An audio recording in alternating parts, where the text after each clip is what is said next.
So first off, it's been no secret that the folks over at Marvel Studios, um, they had a plan moving forward, even as early as Iron Man and the Incredible Hulk when they came out in 2008. And when this thing started, and for a really, really long time, each actor had to sign for so many films in their contract. But Kevin Feige confirms that now things are changing for Marvel in a big way, and their talent will not have to sign for five, six, seven, eight, even as much as 10 or in 10 films. Um, it'll be more of a film to film contract basis.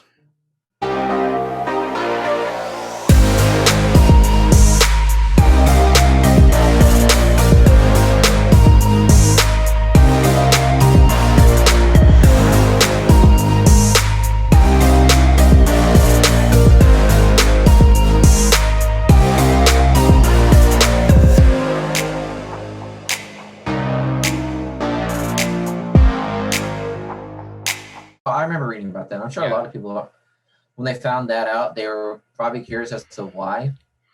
I don't think it's probably like a MCU move. You know what I mean? I think it's just like a fact of I think it's just another effect of the COVID pandemic, to be honest. Honestly, Because I wondered if it was that a little fucked bit up of a lot of things. I wonder if it was a little bit of Disney too, since Disney is in control now. Um, now, if you're confused, so at the beginning, in order to become, whoever, what other character, in order for an actor to play that character, they had to sign on to appear in so many films. So Tom Hiddleston had to appear he in when he signed the contract to play Loki before he was ever in any of the movies. Tom Hiddleston signed on for 6 films. Samuel L. Jackson signed on for 9 movies. Anthony Mackie signed on for 10. At the time, Elizabeth Olsen only signed on for 2 movies, and she's been in what? Age of Ultron, Civil War, Endgame, Infinity War. She's been in at Wanda, least 4, plus yeah. WandaVision. So, I mean, obviously her character has grown a whole lot, and they've, I guess, even used her more than they thought they would. Chris Evans signed on for 6, but there was a contract negotiation, and Marvel wanted him to sign on for 9 films, and Chris Evans you know, fought them a little bit and negotiated, and he got 6 films. The interesting one is Robert Downey Jr.'s contracts were movie to movie, but the thing with Robert Downey Jr. is he was a little bit different. The whole thing He kind was the of couldn't. first. He was the first, and then also you it kind of wouldn't have made sense without him. So he had a little bit of leverage to use there to be like, hey, I'm not signing on for 12 movies. I'm signing on for one. Mm-hmm. And then we'll just as needed, they'll throw RDJ in there. And if you look at this from Disney and Marvel's perspective, it's great. You lock in your talent. You lock in using whatever character X amount of times, but it can be a good or bad thing for the talent themselves because They're pretty much locked into like yeah, the MCU. right. And it's job security. Like for an up and coming actor, that may be great. But for an RDJ, for a Tom Hiddleston, for Samuel L. Jackson, for people like that who do quite a few other projects pretty frequently, it could Mm-hmm. kind of hinder you too because, like you said, you're locked in. It kind of prevents you from doing any other projects. And I mean, I know we typically think of them like, RDJ is always going to be known as Tony Stark. Like that it's just going to be his most memorable role. But Samuel L. Jackson, I mean, let's be completely honest. When you think Samuel L. Jackson, the first role you think of is not Nick Fury. You know what I mean? Yeah. Um, they do other projects, and for a lot of these people, uh, they don't want their only project to be Marvel stuff. As great as Marvel is, and as into it as they all are, and it's understandable. I mean, you don't want it would be like doing the same task at work, but like you're only allowed to do that task. Like it Yeah. just it's not fun for them, and I think if you lock them in, it makes them lose interest in the project as a whole. You know. Oh yeah, and I think that I get that. It's understandable if like an actor gets like a burnout. Like you could tell when people are burnt out on the character that they play. Yeah, for sure. So I think with Samuel L. Jackson and say Tony Stark, fuck Robert Downey Jr.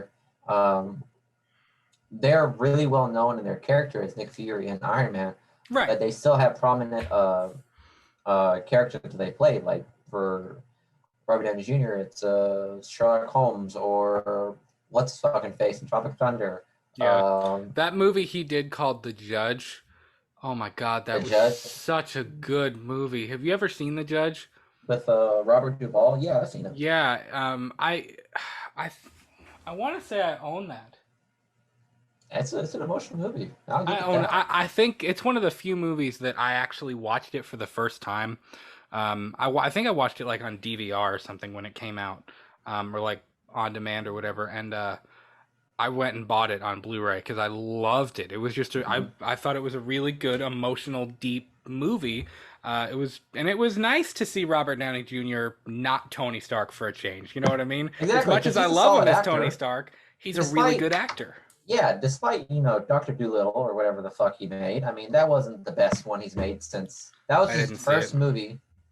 That was his first movie not playing Tony Stark after he died. Yeah. Spoiler. But Dude, if people before haven't that, seen Endgame by now, I don't think yeah, yeah, I think we're past spoiler okay. alert.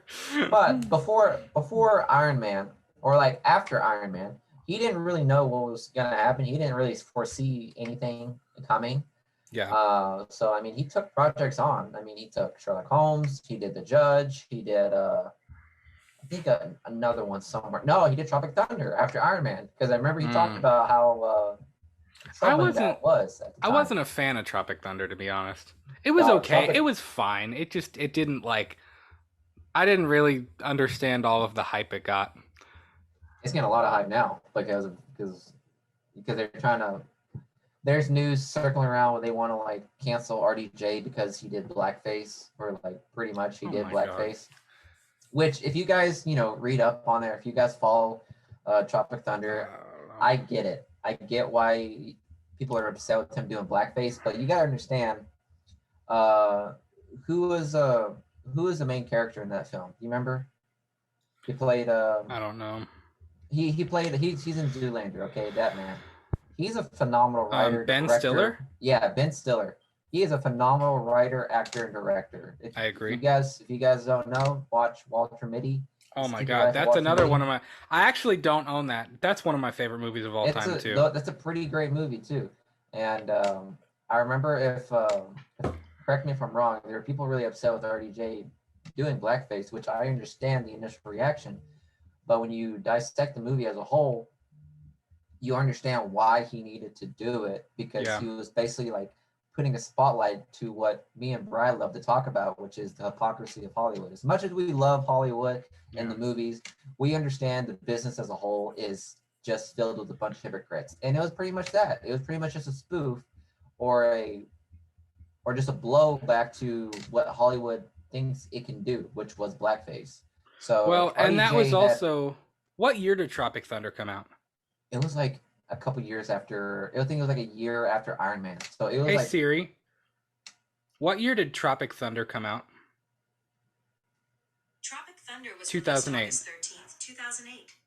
okay. Yeah, So yeah, so it it came came out in out around that 2008. time. Yeah, so it was around the same time as Iron Man.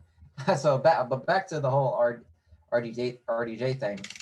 He did that, and so he clearly had some time and space to do other projects, Right. and I think that was only because Marvel didn't really know what they were getting themselves into. They didn't know what this was at the Yeah. time. They knew what they wanted to do. They didn't know how big of a scope it was. So I think I get why RDJ had that leeway. But I think it was after Avengers, whenever the whole five contract thing Yeah. started becoming known. I'm sure, like when Thor came out, that's when the contracts started rolling out. But I think around Avengers is whenever it started becoming more common. I'll tell you what. Because I was kind of shocked that Anthony Mackie had to sign on for 10. That makes me think they knew that Chris Evans wouldn't stick around forever and that Chris Evans would want to move on. So they knew they were going to try to lock in Anthony Mackie so that they always had a cap. well, I don't know if you knew, like there was a when Age of Ultron came out, that's when the whole contract discussion happened. that's when people started talking about the contracts, and they're trying to come up with theories. That's where I think around Age of Ultron's whenever theories started just shooting out the window, Mm-hmm. and discussions of what people's contracts were. Because I remember we never talked about people's contracts in movies. That was never like a Yeah. thing. But then when Age of Ultron came out and we started wanting to see more, we started looking at their contracts, seeing how many movies they're going to be in, how Right. long they're going to be in. That's whenever the theories start rolling out. Because if you look back, that's kind of the same place where like the theories started coming. Whenever they found out, Thanos, whenever he got the gauntlet, he said, "Fine, I'll do it myself." Like that's whenever the theories started rolling out. We're like, okay, this is going to get massive, because the first initial one with Thanos and Avengers, everyone thought that was just like an Easter egg or like or something like that. Like nothing's going to come out. People thought Avengers were just going to be it, but then it kept going. So it's funny to think like how much we didn't know how big Marvel was going to be. So that's why the contracts were in place.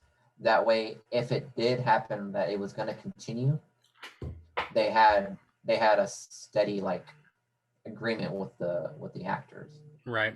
But And honestly, now, I was going to say, but now with with the Infinity Saga over, they're back to like square one. So they're not going to want to do these long-term projects because they don't know what's going to happen. right. I think they're just stepping back a little bit, going back to their old blueprints just to see if it works again. Yeah. And I don't know who, you had mentioned like people, the guessing game of like, is this going to be so-and-so's last movie? His contract is up. Are they going to renew it? Are they going to renew it? They might be trying to get ahead of that a little bit too, because I think the fact that Chris Evans and RDJ's contracts were over with Endgame, people kind of knew that they'd be gone. So they might be trying to kind of take away that guessing game factor. But the fact is, Disney and Marvel are done with these long-term contracts. Here's what Kevin Feige had to say. He said, really what we want are people that come in, are excited to be in the universe and excited at the opportunity to do more things, as opposed to being locked into contractual obligations. And I think that's a good business model for them at this point. Again, go back 10, 11 years now. They didn't have the street cred of being the MCU to justify that. They had to lock people in order to build the universe. But now the MCU is established, and it's the biggest entertainment giant there is right now. And they don't need to lock people into the universe because the universe is already built. So they're just trying to expand on it, and they're looking for actors that want to expand on it and that want to be a part of it. And let's be completely honest, I would say the majority of the actors that are getting even small roles in the MCU films are like, holy crap, I'm a part of the MCU. You hear them talk about it all the time about this is such a big honor. And I'm like, holy crap, I'm part of this, and I'm in the movie, and I'm in the MCU, and I'll be a recurring character and whatever. People want to be in it at this point. Yeah. And talent wants to be a part of it. They want to play a role in the Marvel universe. So for the stage that the MCU is at right now, and given the groundwork that Disney and Marvel laid previously, they don't need to try and trap talent into playing these roles anymore. People want to be a part of it. They want to sign that contract, even if it's just for one movie. They want to be a part of it. Exactly. I think this is just showing. I think it's just showing like how big Marvel has gotten now at this point, because now that, like you said, so many people want to be a part of this, we don't really need to put you in these like multiple movie contracts, because if you want to come back, you're going to come back. Right. And if you don't, we're not. I mean, why? It's like no one's scared of people not coming back. They'll pull a Terrence Howard and recast you with Don Cheadle. Yeah, which is just another. That was bad. That was bad. But no one wants to leave the MCU because, one, good money in it, obviously. If you're an MCU character, you 100% you're going to get a lot of bank, not only from Yeah. movies, but also from like, just your general merchandise. You're going to be forever plastered into the merchandising world as that character. So you're going to get royalties. Mm-hmm. So it's a big opportunity and achievement and honor to be in the MCU. So For sure. there's really no need to do these contracts. When I first heard about this news, I was kind of concerned because I thought it was going to be like, oh, if it doesn't work, we won't bring you back. No, it's the fact that they're so confident that, hey, That you will come back. if you're in this, you're gonna want to come back. Yeah. So it's a lot of confidence right there. Right. So it's rightfully so, because again, like MCU did damn near the impossible in the movie industry.